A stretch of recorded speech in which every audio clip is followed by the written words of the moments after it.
রাসূল সাল্লাল্লাহু আলাইহি সাল্লাম বললেন, আমার উম্মত বিভক্ত হবে ৭৩ দলে। আর তোমরা তো জানোই ৭২ দলে বিভক্ত হয়েছিল কারা?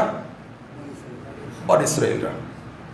সাতাফতারিক উম্মতি আলা সালাসাতিন ওয়া সাবিনা বিল্লাহ। আর আমার উম্মত বিভক্ত হবে ৭৩ দলে, কুল্লুহুম ফিন্নার। এই ৭৩ দলের সবই জাহান্নামে যাবে ইল্লা মিল্লাত ওয়াহিদা, একটি ব্যতীত। সাহাবীরা প্রশ্ন করলেন, কল মান হিয়া ইয়া রাসূলুল্লাহ, আল্লাহ রাসূল এই দলটি কারা যারা জান্নাতে যাবে? ৭২ দলের কারা?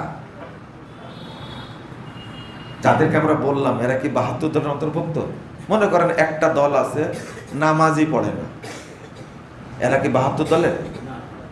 যারা নামাজ পড়ে না, শুক্রবারে শুধু পড়ে, রমাজানে পড়ে, 2 ঈদ পড়ে, এরা কি মুসলিম? এরা কি বলতে পারে?